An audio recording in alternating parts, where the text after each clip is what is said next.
চিষ্টেমটো দুটা বেটাৰী দিয়া হৈছে আৰু লগতে এইটো 2 kVৰ এটা ছ'লাৰ ইনভাৰ্টাৰ আছে লগতে, আৰু বেটাৰী ইয়াত দুটা কানেকশ্যন কৰি দিয়া হৈছে, চিৰিজ কানেকশ্যন। ইয়াত ছুইচ বৰ্ড দিয়া হৈছে এনেকৈ ছাইডত, আৰু চিষ্টেমটোত এটা এনেকৈ চেঞ্জ অভাৰ দি দিয়া হৈছে, কাৰণ ওপৰ ছাইডে গ্ৰিড কানেকশ্যন আছে আৰু তল ছাইডে আছে ছ'লাৰ কানেকশ্যন। যেতিয়া এওঁলোকৰ গ্ৰিডত প্ৰয়োজন হ'ব গ্ৰিডত চলাব, আৰু যেতিয়া ছ'লাৰ প্ৰয়োজন হ'ব ছ'লাৰত চলাব। গোটেইখিনি এনেকৈ পাইপিং কৰি দি আছে ইয়াত দেখিছে, আৰু এইটো MPPT। নমস্কাৰ, বৰ্তমান মই য'ত আছোঁ মোৰ লগতে দেখিবলৈ পাইছে ছ'লাৰ ছিষ্টেম এটা ইনষ্টল হৈ আছে, আৰু যিটো ইয়াত ছ'লাৰ ছিষ্টেম দেখি আছে এইটো এটা ছ'লাৰ ৱাটাৰ পাম্প হয়, আৰু এইটো দিনতে চলে, ৰাতি নচলে, কাৰণ ইয়াত কোনো ষ্ট'ৰ ছিষ্টেম নাই, মানে ষ্ট'ৰেজ নাই। এতিয়া কথাটো হ'ল এই ছ'লাৰ পাম্পটো যেতিয়া এওঁলোকৰ প্ৰয়োজন, মানে পানীৰ প্ৰয়োজন হয়, খেতিৰ কাৰণে পানীৰ প্ৰয়োজন হয়, তেতিয়া এওঁলোকে চলায়, আৰু যেতিয়া বাকীখিনি সময়ত যেতিয়া পানীৰ প্ৰয়োজন নহয় তেতিয়া এওঁলোকে বন্ধ কৰি থয়, মানে ছিষ্টেমটো এনেই থাকে। এনেকৈ এওঁলোকৰ চলি থকা প্ৰায় এবছৰমান হ'ল। পিছত ঘৰৰ মালিকে মানে মালিকৰ অনুভৱ হ'ল, আৰু মানে ভাবিলে আৰু মোক ক'লে, মোৰ সৈতে যোগাযোগ কৰিলে যে আমাৰ যেতিয়া পানীৰ প্ৰয়োজন হয় তেতিয়া পাম্পটো চলাওঁ, ছ'লাৰ পাম্পটো, আৰু যেতিয়া প্ৰয়োজন নহয় তেতিয়া এনেই পৰি থাকে, মানে এনেই থাকে। গতিকে এনে পৰি থকা সময়খিনি, মানে এনে যেতিয়া থাকে পানীৰ ইউজ নহয়, চলোৱা নহয়, তেতিয়া মই ঘৰৰ লোডখিনি চলাব পাৰিম নে নোৱাৰিম বুলি এনেকৈ সুধিলে। তাৰপিছত মই ক'লোঁ পাৰিব নিশ্চয়, আৰু মই সেইকাৰণে ইয়াত আহিলোঁ, আৰু মই ছিষ্টেমটো তেনেকুৱা কৰি দিম। ৱাটাৰ পাম্পটোও চলিব, লগতে ঘৰৰ যিমান লোড আছে টিভি, ফেন, এনেকৈ ফ্ৰিজ চিৰিজ, এনেকৈ মটৰ চটৰ, ঘৰৰ মটৰ, এই গোটেইখিনি চলাব পাৰিব। গতিকে সেইখিনি কানেকশ্যন দেখুৱাৰ আগতে মই আপোনাক ছ'লাৰক ইয়াত কিমান ভল্টৰ ছ'লাৰ আৰু কিমান ইয়াত কাৰেণ্ট আপুনি ইউজ কৰিব পাৰিব, আৰু লাইটৰ বিলৰ পৰাও কিমানখিনি আপুনি ৰেহাই পাব পাৰি, মই গোটেইখিনি ইয়াত আপোনাক জনাম। গতিকে ভিডিঅ'টো চাই থাকিব, আৰু ভিডিঅ'টো পাৰিলে বহুতৰ লগত শ্বেয়াৰ কৰিব, যাতে তেওঁলোকৰ ওচৰতো যাতে যায়, যিসকলৰ এনেকুৱা ছ'লাৰ পাম্প আছে। তেতিয়া তেওঁলোকে প্ৰয়োজনৰ সময়ততো চলায় বাৰু, যেতিয়া প্ৰয়োজন নহয় যাতে এনে পেলাই নথয়, ইয়াত যিখিনি কাৰেণ্ট উৎপন্ন হয় যাতে সেইখিনি তেওঁলোকে ঘৰত ব্যৱহাৰ কৰিব পাৰে, যাতে তেওঁলোকৰ উপকাৰ হয়। এতিয়া আহিছোঁ ছ'লাৰ বিষয়। ইয়াত যিকেইখন ছ'লাৰ পেনেল দেখি আছে প্ৰত্যেকখন ছ'লাৰ পেনেলৰ ৱাট হৈছে 325 ৱাট, আৰু 24 ভল্টৰ হয়। ইয়াত টোটেল 6খন ছ'লাৰ পেনেল আছে, ইনষ্টল হৈ আছে।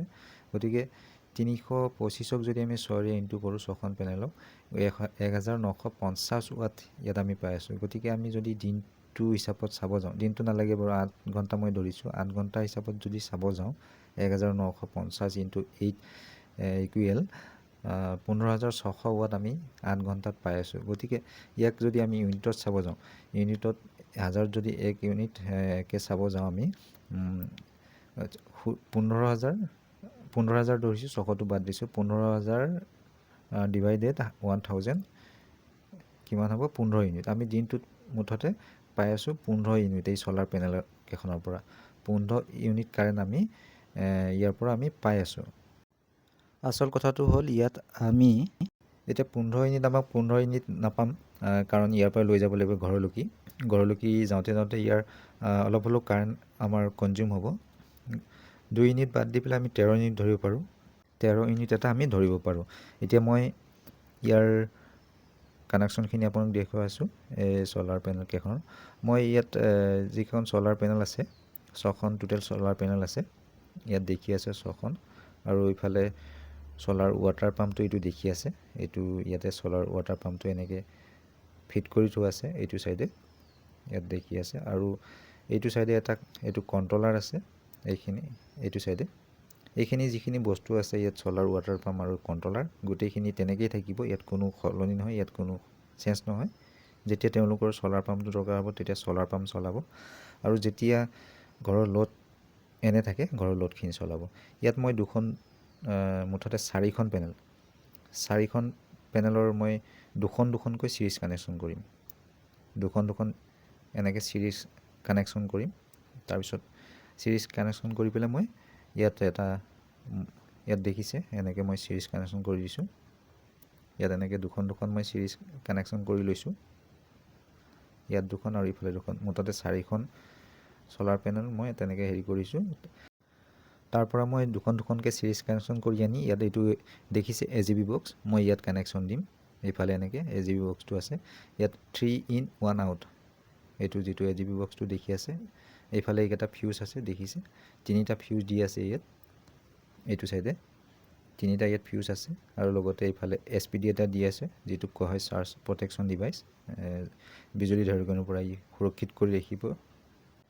ছিষ্টেমটোত এটা 2 kVৰ চ'লাৰ ইনভাৰ্টাৰ দিয়া হৈছে, এইটো MPPT, এইটো দেখি আছে। মই পেকিং খুলি আছোঁ এনেকৈ, এইটো 2 kVৰ এটা MPPT।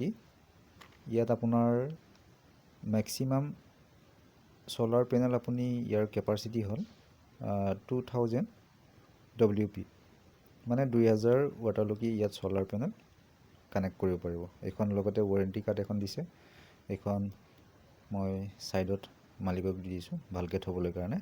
যিজন ঘৰখনৰ অ'নাৰ আছে তেওঁক মই দি দিছোঁ এইখন ভালকৈ থ'বলৈ কাৰণে ৱাৰেণ্টি কাৰ্ডখন। ইয়াৰ মুঠতে আপুনি মেক্সিমাম চ'লাৰ পেনেল এড কৰিব পাৰিব 2000 ৱাটলৈকে, মানে 2 কিলো, মানে ইয়াৰ কেপাচিটি 2 কিলো। এইটো এটা MPPT। এপ্লিকেশ্যন এৰিয়া, ইয়াৰ ক'ত ক'ত এইটো আপুনি ইউজ কৰিব পাৰিব, যেনে ধৰক হোমছ, মানে ঘৰত ব্যৱহাৰ কৰিব পাৰিব, আপোনাৰ শ্বপ, যিকোনো দোকান, এনেকৈ কমাৰ্চিয়েলো ইউজ কৰিব পাৰিব আপুনি নিজৰ দোকানৰ কাৰণে। আৰু ইয়াত যিটো চ'লাৰ PCUটো দেখি আছে, এইটো 2 kVৰ, এইফালে এনেকৈ এডাল বেটেৰীৰ কাৰণে, ইয়াত যিহেতু দুটা চ'লাৰ বেটেৰী দিয়া হ'ব, তাৰ কাৰণে এডাল টাৰ্মিনেল দিছে, এনেকৈ ৱেৰ দিছে কানেক্ট কৰিবৰ কাৰণে, কানেক্টৰ। আৰু এইডাল প্লাছ আৰু মাইনাছৰ ৱেৰ ইফালে আছে, ইয়াত দেখিছে। আৰু এইটো চাইডে এটা বস্তু দিছে ইয়াত ডংগল কানেকশ্যন কৰিব পাৰে আপুনি। আৰু এইটো কানেকশ্যন যেতিয়া আপুনি ল'ব, মোবাইলৰ পৰা এক্সেছ কৰিব পাৰিব, মানে ধৰক কিমান কাৰেণ্ট আপোনাৰ প্ৰডিউচ হৈ আছে ছিষ্টেমটোৰ পৰা, আৰু কিমান খৰচ হৈছে, মানে ছিষ্টেমটো ভালকৈ চলি আছে নাই, সেইটো মানে মোবাইলত আপুনি য'ৰ পৰা হ'লেও মানে চাব পাৰে মানে মোবাইলত। গতিকে সেইটো ছিষ্টেম ইয়াত ল'ব পাৰে, তেনেকুৱা ডংগল। সেইটো ইয়াত ফিচাৰ দি থোৱা আছে এনেকৈ। মই এইটো এতিয়া বন্ধ কৰি থৈছোঁ, সেইটো এতিয়া কানেকশ্যন তেনেকৈ দিয়া নহয়, ইয়াত লোৱা নহ'ব এতিয়া। আৰু যিটো ইয়াত MPPT দেখি আছে, এইটো ইয়াৰ ইনপুট ভল্টেজ হৈছে 57ৰ পৰা আপোনাৰ 105লৈকে আপুনি ভল্টলৈকে আপুনি ইনপুট ইয়াতে দিব পাৰিব। আৰু মই ইয়াত এতিয়া বেটেৰী কানেকশ্যন দি দিম। আৰু অলৰেডি মই ইয়াত কানেকশ্যন দি দিছোঁ বেটেৰী। প্ৰথমে বেটেৰী কানেকশ্যন মই কৰিলোঁ, তাৰপিছত মই চ'লাৰ কানেকশ্যন দিছোঁ। দুটা কানেকশ্যন অলৰেডি হৈ গৈছে ইয়াত দেখি আছে এইটো। ইয়াত আৰু লোড কানেকশ্যন এতিয়ালৈকে দিয়া হোৱা নাই, লোড কানেকশ্যন দিব বাকী আছে। এতিয়া খালি বেটেৰী আৰু চ'লাৰ মই কানেকশ্যন কৰি দিছোঁ। আৰু এই দুটা বেটেৰী দেখিছে, ইয়াত মই চিৰিজ কানেকশ্যন কৰি দিছোঁ 12-12-24। দুটা বেটেৰী মই 158ৰ দুটা ইয়াত বেটেৰী দিয়া হৈছে, আৰু চিৰিজ কানেকশ্যন কৰি দিয়া হৈছে দুটা বেটেৰী। কাৰণ আমাৰ যিটো ইয়াত চ'লাৰ PCUটো আছে ইনভাৰ্টাৰ, এইটো 24 ভল্টৰ, আৰু মই সেইকাৰণে 24 ভল্ট ইয়াত বনাই দিছোঁ। আৰু ইয়াৰ বেক চাইডটো এইটো এনেকুৱা ধৰণৰ। এইটো চাইডে এটা MCB দেখিবলৈ পাইছে, এইটো AC MCB। ইয়াত গ্ৰিড কানেকশ্যন যেতিয়া দিয়া হ'ব, তেতিয়া এইটো অন কৰিব লাগিব, তেতিয়া ই গ্ৰিড কানেকশ্যন পাব।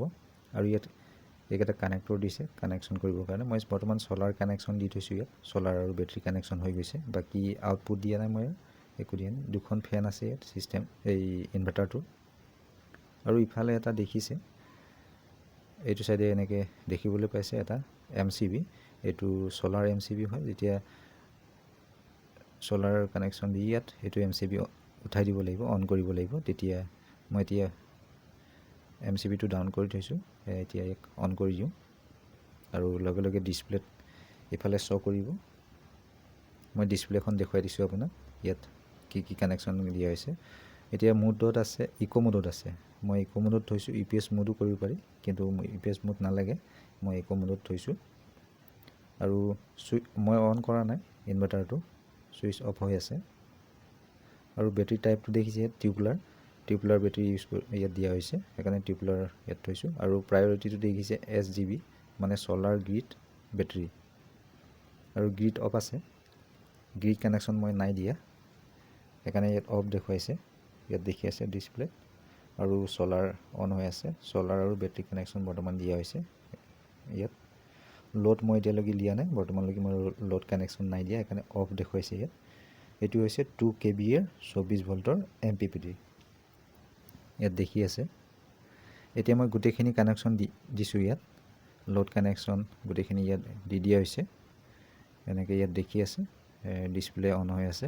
আৰু দুটা বেটাৰী ইয়াত এনেকৈ চিৰিজ কানেকশ্যন কৰি হৈছে। আৰু গোটেইখিনি এনেকৈ পাইপিং কৰি দিছোঁ মই, যিখিনি ৱেৰিংখিনি। এইফালে এনেকৈ ছুইচ বৰ্ড এটা দি দিছোঁ। ইয়াত চিষ্টেমত এইটো চেঞ্জ অভাৰটো দেখিছে, সেইটো চেঞ্জ অভাৰ, কাৰণ ইয়াত ওপৰ চাইডে গ্ৰিড কানেকশ্যন আছে, মানে ইয়াত দুটা কানেকশ্যন আছে, ছ'লাৰ আৰু গ্ৰিড, মানে দুটা ছেপাৰেটকৈ আছে, মানে বেলেগ দুটাও। ইয়াৰ ওপৰ ছাইডটো গ্ৰিড কানেকশ্যন দি থোৱা হৈছে, আৰু তল ছাইডটো ছ'লাৰ কানেকশ্যন আছে। যেতিয়া তেওঁলোকৰ গ্ৰিডত চলাম বুলি ভাবে গ্ৰিডত চলাব পাৰিব, আৰু চলাম বুলি ভাবে যদি চলাব পাৰিব। গতিকে দুইটা কানেকশ্যন ইয়াত এনেকৈ দি থোৱা আছে, দুটাও ছেপাৰেটকৈ দি থোৱা আছে। মানে এইটো মেনুৱেলি, মানে তেওঁলোকে নিজে চেঞ্জ কৰিব লাগিব। যদি তেওঁলোকে ভাবে চলাৰত চলাম বুলি, তেতিয়া চলাৰত চলাব পাৰিব, আৰু যদি ভাবে গ্ৰিডত চলাম, তেতিয়াহ'লে গ্ৰিডত চলাব পাৰিব। এতিয়া মই আপোনাক এই ছিষ্টেমটোৰ পৰা আমি কিমান টকাৰ বিল আমি ৰেহাই পাব পাৰোঁ, সেইখিনি মই জনাই আছোঁ থুলমূলকৈ। প্ৰথমে আমি পাইছিলোঁ এটা 15 ইউনিট। 15 ইউনিটটো আমি 15 ইউনিটে নাপাম, কাৰণ ইয়াৰ পৰা লৈ যাব লাগিব ঘৰলৈকে পাওঁগৈ, মানে অলপ হ'লেও লাইনটো আমাৰ কাৰেণ্টটো কনজিউম হ'ব। গতিকে ধৰি লৈছোঁ 13 ইউনিট, 2 ইউনিট বাদ দিছোঁ, 2 ইউনিট বাদ দি পেলাই 13 ইউনিট আমি ধৰিছোঁ। গতিকে 13 ইউনিটৰ যদি পইচাটো ওলাব যাওঁ, আমি প্ৰথমে আপোনাৰ পাৰ ইউনিটটো ওলাই ল'ব লাগিব। আপোনাৰ বিলখনৰ যিটো পাৰ ইউনিটত কিমান টকা, চব এৰিয়াতে বেলেগ ধৰণৰ ৰেট হয় ইউনিটত। গতিকে আপোনাৰ এৰিয়াত যিটো ৰেট, সেইটো ৰেটটো উলিয়াই লৈ পেলাই কিমান টকা হয় এক ইউনিটত, সেইটো 13 লগত ইনটু কৰি দিব। 13 লগত পাৰ ইউনিটৰ পইচাটো যেতিয়া ইনটু কৰি ওলাব, সেইটো হ'ব আপোনাৰ এদিনৰ লাইটৰ বিল।